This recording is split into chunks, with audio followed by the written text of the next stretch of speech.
ବର୍ଷା ତ ପୁରା ଲାଗି ରହିଛି, ଛାଡ଼ିବାର ନାଁ ହିଁ ଧରୁନି। ଆଜି ଇଚ୍ଛା ହେଇଥିଲା ବର୍ଷା ପାଗରେ ଘରେ ଗୋଟେ କିଛି ଚଟପଟା ବନେଇବା ପାଇଁ।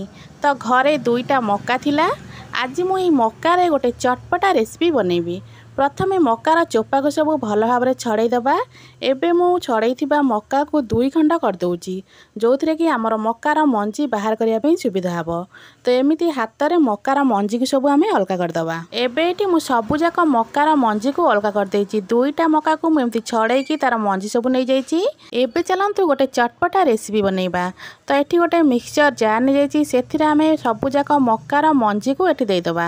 ତ ଏଠି ମୁଁ ଗୋଟେ ବଡ଼ ଜାର୍ ନେଇଯାଇଛି, ସବୁଯାକ ମଞ୍ଜିକୁ ମୁଁ ଏଠି ଦେଇଦେଉଛି। ମକାର ମଞ୍ଜିକୁ ଦେଇ ସାରିଲା ପରେ ଏବେ ସେଥିରେ ଦେବା 1 ଇଞ୍ଚର ଅଦା। ଏଠି ମୁଁ ବଡ଼ ଖଣ୍ଡେ ଅଦାକୁ ଏମିତି ଛୋଟ ଛୋଟ ଖଣ୍ଡରେ କାଟି ଦେଇଛି, ତାକୁ ଏଠି ଦେଇଦେଉଛି। ଏବେ ସେଥିରେ ମୁଁ 1 କଞ୍ଚା ଲଙ୍କା ଦେଇକି ତାକୁ ଏମିତି ଖଦଖଦଡ଼ିଆ କରିକି ବାଟିକିନା ନେଇ ଆସି। ଆକୁ ପୁରା ଚିକଣ କରି ବାଟିବନି, ଟିକେ ଏମିତି ଖଦଖଦଡ଼ିଆ କରି ବାଟିଥିବେ। ବାଟି ସାରିଲା ପରେ ଆକୁ ଗୋଟେ ଜାଗାକୁ ମୁଁ କାଢ଼ି ଦେଉଛି। ତ ଏଠି ଗୋଟେ ବଡ଼ ବାଉଲକୁ ମୁଁ କାଢ଼ି ଦେଇଛି। ଏବେ ସେଥିରେ ଦେବା ଅଳ୍ପ କାଟିକି ରଖିଥିବା କଞ୍ଚା ଲଙ୍କାକୁ ପୁରା ଚୁନ ଚୁନ କରି କାଟିଛି, ତାକୁ ଏଠି ଦେଇଦେବା। ଏଠି 1 ପିଆଜକୁ ପୁରା ସରୁ ସରୁ କରି କାଟିଛି, ତାକୁ ଏଠି ଦେଇଦେବା। ଏବେ ସେଥିରେ ଦେଉଛି 1/2 ଚାମଚରୁ କମ୍ କାଶ୍ମୀରୀ ରେଡ୍ ଚିଲି, ଅଳ୍ପ ଦେଉଛି ଜିରା ଗୁଣ୍ଡ, 1/2 ଚାମଚରୁ କମ୍ ଦେଇଥିଲି ଜିରା ଗୁଣ୍ଡ, 1/2 ଚାମଚରୁ କମ୍ ଦେଉଛି ଚାଟ୍ ମସଲା।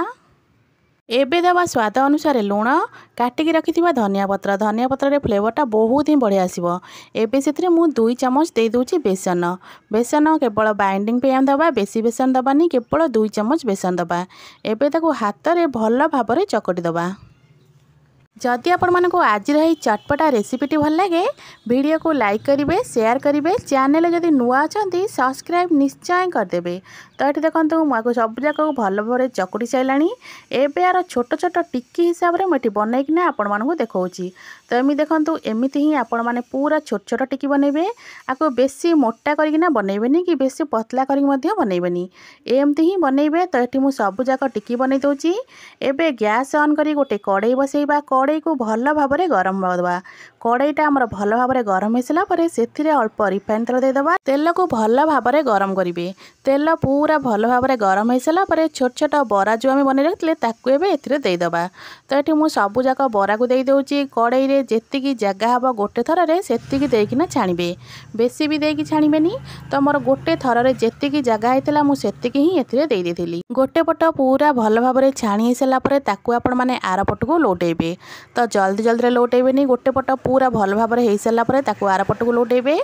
ଆପଣମାନେ ମକାରେ ତ ବିଭିନ୍ନ ପ୍ରକାର ରେସିପି ବନେଇଥିବେ, ଥରେ ଏହି ବରାକୁ ନିଶ୍ଚୟ ଟ୍ରାଏ କରନ୍ତୁ। ଏଇଟା ବହୁତ କମ୍ ସମୟରେ ବନିଯାଇଥାଏ, ମାତ୍ର 10ରୁ 15 ମିନିଟ୍ ଭିତରେ ଆପଣ ଏହି ବରାକୁ ବନେଇ ପାରିବେ। ଖାଇବା ପାଇଁ ତ ବହୁତ ହିଁ ଟେଷ୍ଟି ଲାଗିଥାଏ, ପୁରା ଚଟପଟା ଫ୍ଲେଭର ଦେବ। ତ ମୁଁ ଏଠି ଗୋଟେ ପଟ ମୋର ପୁରା ଭଲ ଭାବରେ ହେଇସାରିଲା ପରେ ମୁଁ ତାକୁ ଆର ପଟକୁ ଲଉଟେଇ ଦେଇଥିଲି। ଏମିତି ଆକୁ ଏପଟ ସେପଟ କରିକି 3ରୁ 4 ମିନିଟ୍ ପାଇଁ ଆମେ ଭାଜିବା। ତ ଏଠି ଦେଖନ୍ତୁ ବରା ଆମର ଏଠି ପ୍ରାୟତଃ ହେଇଗଲାଣି। ତ ମୁଁ ଏଠି ଆପଣମାନଙ୍କୁ ଗୋଟେ ବରାକୁ ଦେଖାଉଛି, ଦେଖନ୍ତୁ କେତେ କଲର୍ ଦେଖାହେଉଛି, କେତେ ସୁନ୍ଦର। ତ ବରାଟା ଏଠି ଆମର ବହୁତ ହିଁ ବଢ଼ିଆ ଦେଖାହେଉଛି। ଦେଖିବା ପାଇଁ ଯେତିକି ସୁନ୍ଦର ଲାଗୁଛି ନା, ଖାଇବା ପାଇଁ ମଧ୍ୟ ବହୁତ ହିଁ ଟେଷ୍ଟ।